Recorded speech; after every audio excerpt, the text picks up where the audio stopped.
Friends, chicken ಅವಲಕ್ಕಿ kebab ready ಆಗೈತೆ. Hi friends, ಇವತ್ತು ಚಿಕನ್ ಅವಲಕ್ಕಿ ಕಬಾಬ್ ಮಾಡ್ಕೊಳ್ಳೋಣ. ಅದಕ್ಕೆ ಬೇಕಾಗಿರೋದು ಚಿಕನ್ ವಾಶ್ ಮಾಡಿ ಇಟ್ಕೊಂಡಿದ್ದೀನಿ, ಒಂದು ಮೊಟ್ಟೆ ಒಡೆದಾಕಿದ್ದೀನಿ, 1-2 ಸ್ಪೂನ್ ಕಬಾಬ್ ಪೌಡ್ರು, ಬೆಳ್ಳುಳ್ಳಿ ಪೇಸ್ಟ್ 1 ಸ್ಪೂನು, 1 ಸ್ಪೂನ್ ಉಪ್ಪು, ಖಾರದ ಪುಡಿ ಸ್ವಲ್ಪ. ಇದೆಲ್ಲ ಮಿಕ್ಸ್ ಮಾಡ್ಕೊಳ್ಳೋಣ. ಇನ್ನೇನು ಪೌಡ್ರು ಹಾಕಲ್ಲ. ಇದನ್ನೆಲ್ಲ ರೆಡಿ ಮಾಡ್ಕೊಂಡಿದ್ದೀನಿ ಫ್ರೆಂಡ್ಸ್. ಇದೆಲ್ಲ ಕಲಸಿಟ್ಕೊಂಡಿದ್ದೀನಿ. ಇವಾಗ ಅವಲಕ್ಕಿ ತೊಗೊಂಡಿದ್ದೀನಿ. ಇವಾಗ ಖಾರದ ಪುಡಿ, ಸ್ವಲ್ಪ ಉಪ್ಪು, ಇದನ್ನೆಲ್ಲ ಮಿಕ್ಸ್ ಮಾಡ್ಕೊಳ್ಳೋಣ. ನೋಡಿ ಫ್ರೆಂಡ್ಸ್, ಜಸ್ಟ್ ಹಿಂಗೆ ಒಂದೊಂದೇ ತೊಗೊಂಡು ಇದರಲ್ಲಿ ಡಿಪ್ ಮಾಡಿ ಹಾಕೋದಷ್ಟೇ.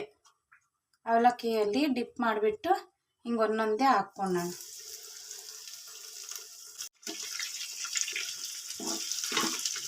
ಆಗಿದೆ ಫ್ರೆಂಡ್ಸ್, ಇವಾಗ ತಕ್ಕೋಣ. ನೀವು ಗ್ಯಾರಂಟಿ ಟ್ರೈ ಮಾಡಿರಿ, ಸೂಪರಾಗಿ ಇರ್ತೈತೆ ಫ್ರೆಂಡ್ಸ್. ಚಿಕನ್ ಅವಲಕ್ಕಿ ಕಬಾಬ್ ರೆಡಿ ಆಗೈತೆ. ಮೇಲ್ಗಡೆ ಗರ್ಗರಿಯಾಗಿ ಒಳಗಡೆ ಸಾಫ್ಟಾಗಿ ಚೆನ್ನಾಗಿರ್ತೈತೆ ಫ್ರೆಂಡ್ಸ್.